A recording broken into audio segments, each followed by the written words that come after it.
Hi guys, if this looks like what you want to learn, stay with me. So these are the cuts. This is a flare, the lower part. It has already been cut. Then this is the upper part. It has a bit of C armhole. Then the neck. This is the front. This is the front part. Then this is the back. This is the back. It's going to have a zipper here. So these are the flounce that we'll put on the C armhole. Then we have zip, bias, thread. These are the things that you'll be needing. So let's get started. First thing I like to do is close my zipper. So here now we are going to sew down. If you put 2 inches zipper allowance, you just sew it straight down. So after the zipper, you go in and you insert your dart. The back is going to have that. You already know how to fix that. So you put that in your back. The first layer and the second layer, you add your dart into it. So that's me inserting my dart. So the front part, please take note, my front part has front dart and it also has side dart. So if you watch this video closely, you will notice that this is me inserting the first one I did was the side dart. Now I'm doing the waist dart. So please let's take note of that. If you don't know how to insert your side dart, you can drop that. I will do a video separately for that. So this is the side dart, because my front body is usually longer, a bit longer than my back body. So to make it equal, you have to manipulate it by putting your side dart. I don't know if you understand this, but just stay with me. You will get it as we continue. So now we are going to join our shoulder. We are going to join our shoulder here. So joining shoulder here.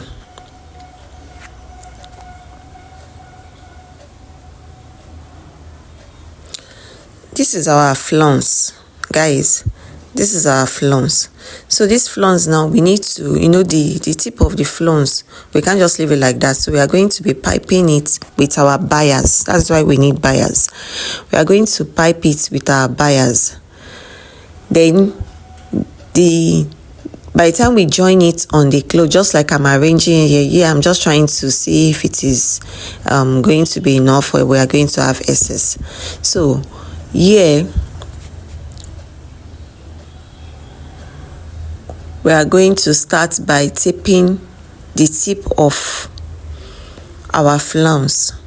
So I guess I decided not to use bias again. My intention was to use bias at first, but I decided not to use bias again. So you just fold it, you tape it in. The normal taping that we do, just make sure that it's a bit tiny. I don't like it when it's too big. That's me. I don't like it when it's too big. So we just make it tiny, then you sew it down. Yeah, that's what is just going on here. So you now place it on the front. We have already joined the front and back together. So the side of the armhole, that is where we are placing it. Please take note, we are not flipping it to the other side as if you want to put a sleeve on your armhole. No, we are adding it, we are placing it on top. That means front of the fabric facing front of the flounce. Do you see what I'm doing here? Do you see what I'm doing here? Yes, it's going to be like this.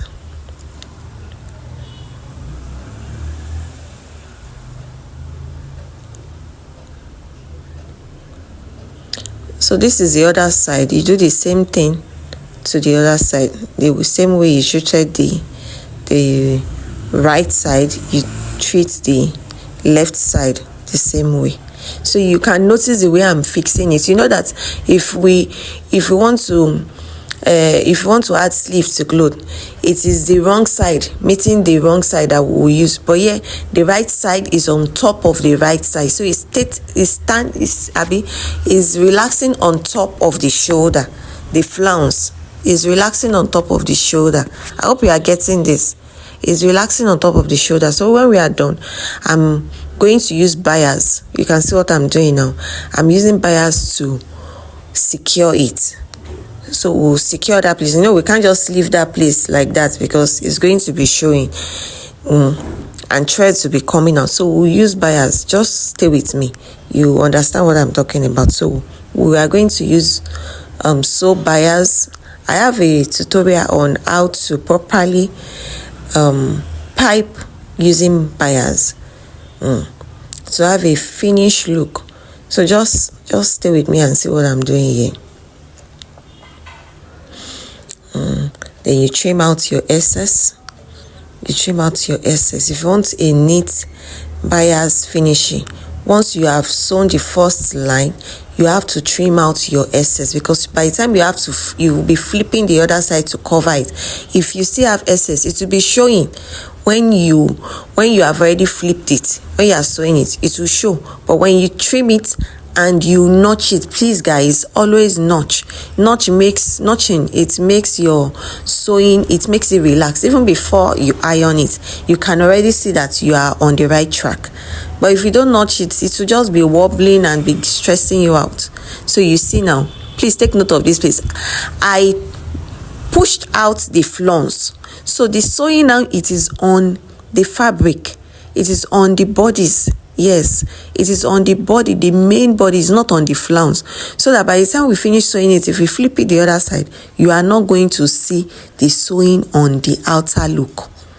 Are you getting this? You are not going to see the sewing on the outer look.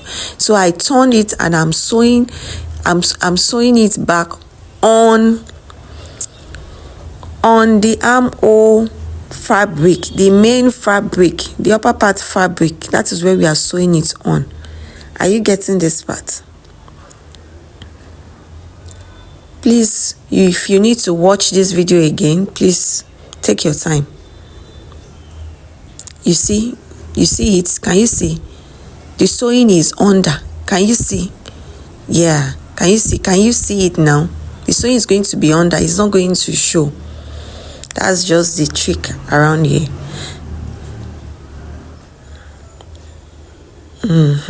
Look at the sewing again. This is the other side. We are putting the bias, then sewing. So we are done with that now. I didn't really feel there is a need for we don't want this video to be too long. So once we are done, it's for you to insert your measurement. You insert your measurement. We've already done both sides now. We've worked on the armhole of the right and the left side. So we are inserting our measurement here. So after we have inserted our measurements, you know that we have secured the zip allowance. So I've gone to press it before all these parts. I've already gone to press it. So I just loosen out the zip allowance, and this is our flair. This is our flair. I'm notching the middle point of the flair and the midpoint of the upper part, so that I'll just secure the whole thing. I usually like to put key split that by the sides, by the joining of the upper part. So that's why I make sure that the middle meets the middle. So whatever excess that I have, I would have a kissing pleat by the sides. It gives I don't know, maybe it's me, but it gives dresses. It gives you this do I call it? It makes it look like you have these hips. Yes, it makes it. It just gives you this hip shape. So this is me adding the upper part, joining the upper part with the lower part. You know how we do these things. Yeah. So you just sew straight down. I've already used my office pin to hold the mid part. Because when you are sewing, always make sure you use office pin. Office pin doesn't mean that you don't know what you are doing. No. It just helps you to stabilize the clothes, the fabrics together, and you have a easy sewing. That's all. So we stitch it down. Guys, I made this gown in less than 2 hours, both the cutting and the sewing. So this is all just compressed together within 18 minutes. Then you sew down your sewing allowance for the flare part. So this is me sewing the sewing allowance, the zip allowance. Zip is not going to get down. So our zip measurement is from your waistline. Now you just add 5 to 7 inches.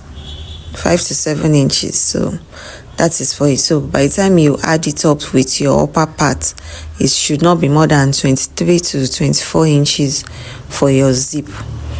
So we are done with that. Then we want to insert our zip. So this is me fixing the zip. You place one side. I know you guys already know how to fix your zip, but if you don't, you just open it, place it on one end and try to sew. This, when it comes to zip, you don't need to rush, because you don't want to poke the zipper. So you just make sure in fact, you can even pin it. If you are not so good with fixing zip, you can pin it all down. Because when it comes to zip, whenever there is any joining, the half cut and the lower part is being joined together around this angle. By the time you are fixing your zip, I want them to meet each other. Not that the upper part will fly up and the other side will go down. No, they should meet each other. So just take your time. To fix your zip. Then this is the lower part.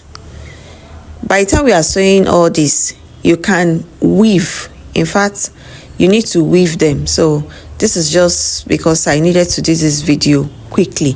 We usually do my weaving, but however, if you can't weave alongside, once you are done, you just make sure you do your weaving all around. This